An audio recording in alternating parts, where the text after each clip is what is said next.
এদিকে চিনতে পাচ্ছেন, এরা হচ্ছে সেই মানুষ যারা যে সময় মানুষ বাড়ি থেকে বেরোতো না, যে সময় মানুষরা চাকরি ছেড়ে দিয়েছিল, সে হচ্ছে করোনা মহামারীর সময়। তখন এই মানুষগুলো নিজেদের বাড়ি ঘর ছেড়ে দিয়ে, জীবনে ঝুঁকি নিয়ে, সব কিছু ছেড়ে দিয়ে তারা ডক্টর ও সিস্টারদের সঙ্গে কাঁধে কাঁধ মিলিয়ে কাজ করেছে এবং পশ্চিমবঙ্গ তথা ভারতবর্ষকে করোনা মুক্ত করেছে। এরকম বিভিন্ন জেলায় মানুষ রয়েছে, যেমন বাঁকুড়া, তারপর পূর্ব মেদিনীপুর, তারপর কলকাতা, বর্ধমান, বীরভূম, তারপর আপনার আলিপুরদুয়ার, বিভিন্ন রয়েছে ছেলেমেয়েরা যারা প্রচুর পরিশ্রম, অগাধ পরিশ্রম করেও এরা কাজ পায়নি।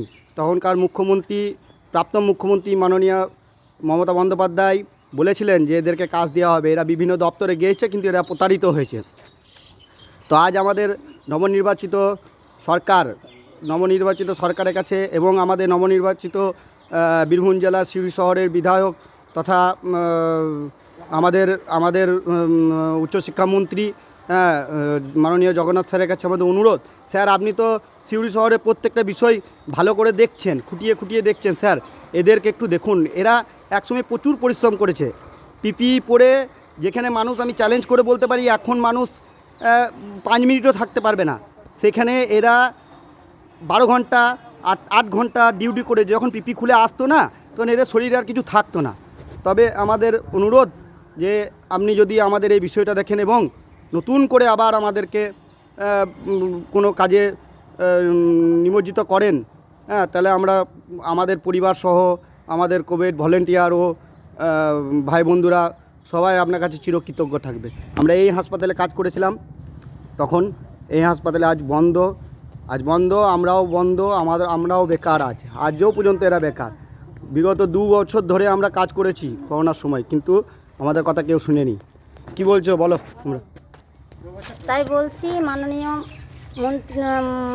মন্ত্রী সাহেবের কাছে যে আমরা যে সময়ে মরণাপন্নভাবে কাজ করেছিলাম, সেই সময়টা আমাদেরকে না দিয়েছে খাদ্য ঠিকঠাক, না পেরেছি স্বামী স্ত্রীর কাছে যেতে, কেউ না পেরেছে সংসারে যেতে, সেই সময় আমাদেরকে ঘরেও ঢুকতে দেয়নি, মেডিসিনও পাইনি।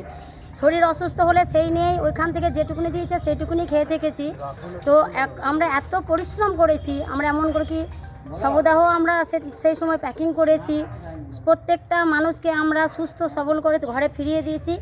তখন আমাদেরকে বলা হয়েছিল যে আমাদেরকে কোনো একটা কাজে বহাল করা যাবে, কিন্তু সেই প্রতিশ্রুতি মহামন্ত্রী রাখে নাই, মাননীয় মহাশয় রাখেননি। যাই হোক, আমরা এখন চাইছি আমাদেরকে যে কোনো একটা কাজে নতুন করে বহাল করা হোক, তাহলে আমরা বেকারত্ব জীবনটা থেকে একটু শান্তি পাবো। আমাদের যে ছেলেমেয়েরা বাড়িতে আছে তাদেরকে নিয়ে দুবেলা দুমুঠো খেতে পাবো।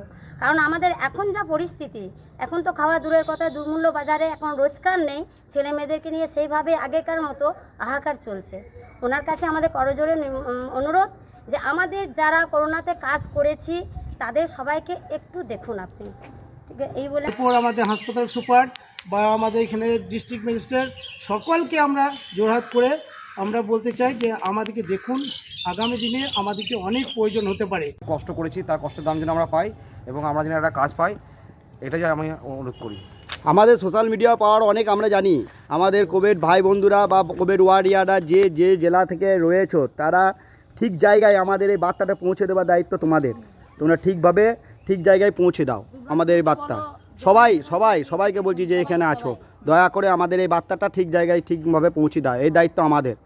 ওকে, চলো।